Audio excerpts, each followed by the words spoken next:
Oke, masih dengan Profesor Kardus, tak berijazah tapi jenius. Quantum computer merupakan sebuah konsep visioner teknologi komputasi berbasis prinsip mekanika kuantum. Berbeda dengan komputer konvensional klasik yang saat ini kita gunakan, di mana sistem prosesor atau CPU yang digunakan mayoritas terdiri dari susunan gerbang logika dan mekanisme rangkaian miliaran transistor, resistor, dan kapasitor, di mana sistem pengkodean bit komputer umumnya dikodekan melalui perilaku transistor hidup atau mati, on atau off, 0 atau 1.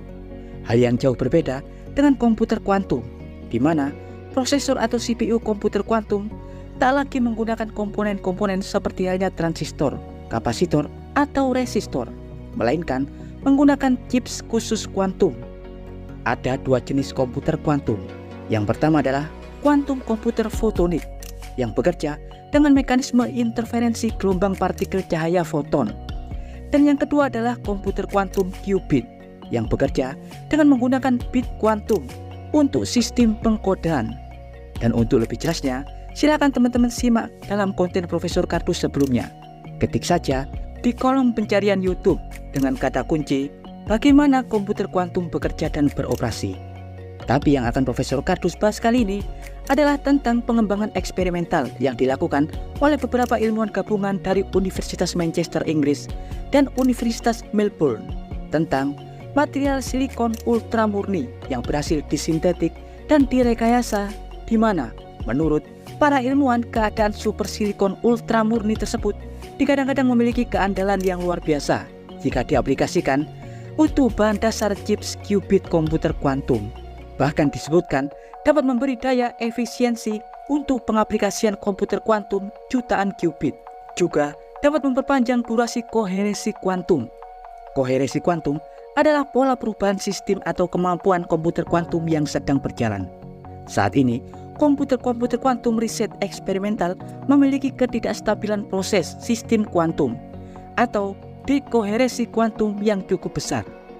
Dalam konten kali ini, Profesor Kardus akan mengulas mekanisme material chips komputer kuantum yang menggunakan sistem qubit atau quantum bit, bukan komputer kuantum berbasis jenis chips fotonik yang menggunakan chips detektor foton. Seperti yang kita tahu, umumnya komputer kuantum berbasis qubit berbentuk mirip lampu gantung dengan sistem super kompleks dan rumit yang terdiri dari sistem pendinginan suhu nol mutlak atau kriogenik dan rak-rak konfigurasi atau pengkonversi qubit menjadi kode bit klasik. Seperti yang sering Profesor Kardus jelaskan, komputer kuantum qubit bekerja dengan cara menganalisa perilaku bit kuantum yang terbentuk dalam sistem prosesor.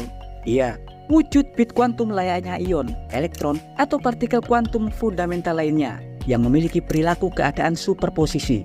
Superposisi itulah yang nantinya akan digunakan untuk sistem pengkodean komputer kuantum. Namun, untuk menghasilkan dan mempertahankan keadaan qubit untuk stabil pada sistem bukanlah perkara yang mudah. Tantangan utama komputer kuantum eksperimental untuk saat ini adalah desain dan ukurannya yang sangat berisik. Sedang, perilaku qubit sangatlah rentan terhadap gangguan, baik getaran, sentuhan, perubahan suhu, dan lain-lain. Saat mendapat gangguan, sistem qubit akan mudah kehilangan informasi dan akan tiba-tiba menghilang pada saat dioperasikan. Karena itu, sistem komputer kuantum wajib dijaga dari gangguan eksternal di ruang khusus dan wajib didinginkan di suhu minus ratusan derajat Celcius agar qubit dapat bekerja. Asal Anda tahu, saat ini chips komputer kuantum qubit paling umum dibuat dari bahan superkonduktor seperti halnya tantalum dan niobium. Selain bahan superkonduktor, beberapa teknologi chips komputer kuantum lain juga menggunakan bahan semikonduktor untuk memproduksi qubit dalam microchips kuantum seperti silikon khusus, gallium, atau germanium. Berbagai bahan di atas, baik superkonduktor atau semikonduktor, memiliki tipikal kemampuan yang berbeda-beda, terutama pada tingkat dekoherensi. Dekoherensi adalah tingkat perubahan pada pola sistem kuantum yang sedang berjalan. Semakin lama tingkat dekoherensi pada bahan, maka bahan tersebut dapat beroperasi dengan baik dan maksimal. Saat ini, material-material yang digunakan untuk komputer kuantum umumnya hanya mampu menghasilkan keadaan qubit rendah, maksimal hanya 1000 qubit. Itu pun keadaan qubit yang terbentuk rentan rusak karena gangguan eksternal. Tapi diketahui, baru-baru ini tim ilmuwan gabungan terutama para tim peneliti dari Universitas Melbourne, Australia dan Manchester, Inggris diketahui telah menemukan teknik terobosan revolusioner untuk memproduksi keadaan silikon ultra murni yang digadang-gadang dapat meningkatkan pembentukan qubit skala besar hingga jutaan qubit dengan tingkat akurasi tinggi dan mampu memperpanjang durasi koherensi kuantum yang umumnya sangat rapuh. Kepala dan pengawas proyek tersebut adalah Profesor David Jameson dari Melbourne University dan Profesor Richard Curry dari Universitas Manchester. Ya, silikon ultra murni tidak sama dengan kristalin silikon yang terbuat dari pasir kuarsa umum, di mana silikon umum yang digunakan untuk microchips konvensional saat ini adalah isotop silikon 28.